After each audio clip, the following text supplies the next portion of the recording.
Dans le cadre de la thèse que je prépare à l'Université du Mans, j'étudie la mémoire des guerres de religion du XVIe siècle chez les protestants. Dans le cadre de cette recherche, je me suis aperçu qu'au XIXe siècle, un événement est tabou chez les historiens protestants. C'est la Michelade, je vais y revenir dans quelques instants là-dessus. Les protestants qui écrivent leur histoire, les protestants français qui écrivent leur histoire, ont pris l'habitude d'insister particulièrement sur les persécutions dont ils ont été les victimes. Et les souffrances du passé constituent pour eux une gloire et l'un des fondements de leur identité. Pour autant, leur histoire ne se limite pas aux persécutions et il y a eu des massacres, comme le plus célèbre d'entre eux, la Michelade, au cours des guerres de religion du XVIe siècle. Ce massacre s'appelle la Michelade parce qu'il a été commis le lendemain de la Saint-Michel à Nîmes, dans la nuit du 30 septembre au 1er octobre 1567. On se trouve donc à Nîmes, où les protestants sont majoritaires, mais le conseil qui dirige la ville est composé de catholiques, ce qui mécontente la communauté protestante locale.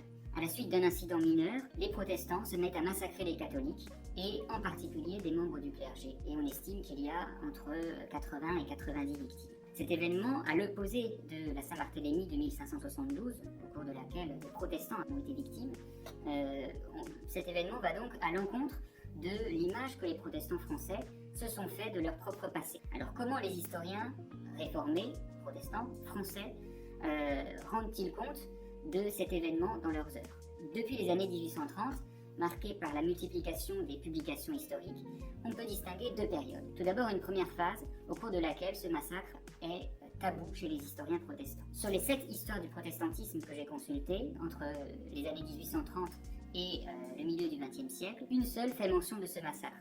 Elle a été écrite par un pasteur, Guillaume de Félis, qui condamne la tuerie. Tous les autres auteurs passent sous silence l'événement. À une exception près, la Michelade est donc un événement tabou chez les historiens protestants du XIXe siècle. Les choses changent à partir du milieu du XXe siècle. Désormais, même si l'histoire du protestantisme reste, et d'ailleurs jusqu'à aujourd'hui, principalement écrite par des protestants, ces auteurs évoquent la Michelade. Et là, le rapport s'inverse. Sur les 7 textes que j'ai pu consulter, un seul ne contient pas de référence à cet événement, sans doute parce qu'il s'agit d'une courte synthèse. On trouve en général pas de condamnation de cet événement, de ce massacre, comme on pouvait la lire dans l'œuvre du pasteur de Félis, mais cela s'explique sans doute par le fait que ces historiens adoptent les règles de la méthode de la profession historienne et n'éprouvent pas de jugement sur les faits qu'ils restituent. Ils n'écrivent plus l'histoire de leur communauté en adoptant un point de vue protestant et ils se sont professionnalisés avec l'adoption de méthodes communes à tous les historiens.